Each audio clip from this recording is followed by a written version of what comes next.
Parshas Tetzaveh, this week's parsha, is really a continuation of Parshas Truma, which we read last week.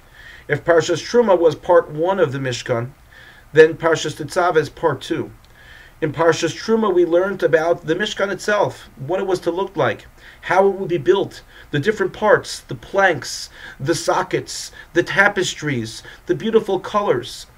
And then we learned about the vessels, the importance of having certain vessels, most notably the Aron, which contained within it the 2 luchos and the keruvim, the angel-like figures that were on top of the Aron. We learned about the menorah. So now in our parsha, in Parshas Tetzaveh, the Torah is going in a different direction. As opposed to telling us about the vessels and about the Mishkan itself, the Torah is now telling us about the service in the Mishkan. That the holiest person who would perform the service in the Mishkan was the Kohen Gadol, and the Kohen, the high priest, would have a certain wardrobe. And the Torah goes into details about the wardrobe and what it was composed of, what it was made from, and how the Kohen would wear it. And then the Torah tells Moshe Rabbeinu, Hashem says to Moshe Rabbeinu, V'ata and you, hakrev elecha es Aaron achicha, bring close to you Aaron your brother. Mitoch b'nei Yisrael, from among the Jewish people, l'cha hanoli. Hashem says to Moshe, you know who's going to be the Kohen Gadol? It's going to be your older brother Aaron. He's put in his time. He is going to be the Kohen Gadol, the high priest. He's going to be the one to serve Hashem on behalf of the Jewish people in the Mishkan. So Mary Parmishalan says, he looks at this pasuk and he says, you know, there might be something else to learn here from the language that Hashem tells Moshe to bring his brother closer.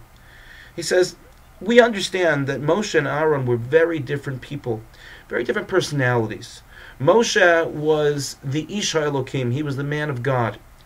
Aaron was the man of the people, he was the Isha So much so that Moshe was the individual who was the only person to be able to really have contact with the divine, and because of that, he had to focus on meditation, his bodhidus.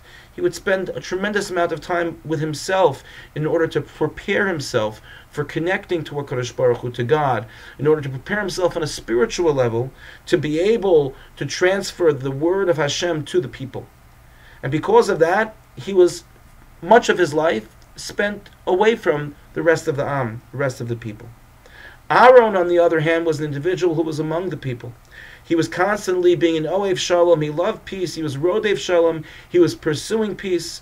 So Rav Meir Parmishalan says that Hashem was telling Moshe Rabbeinu to bring Aaron close, not just to make him the Kohen Gadol, but to bring him close to himself. In other words, Moshe, bring Aaron close to you so that you can see that there are certain traits of Aaron that are traits that you should learn and you should apply.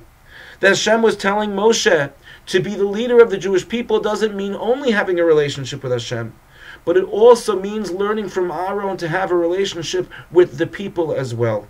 And he says that's the reason why Hashem says to him, Hakrev, bring close, meaning look at your brother Aaron's midos, look at his character traits, and be able to learn from them and apply to yourself as well.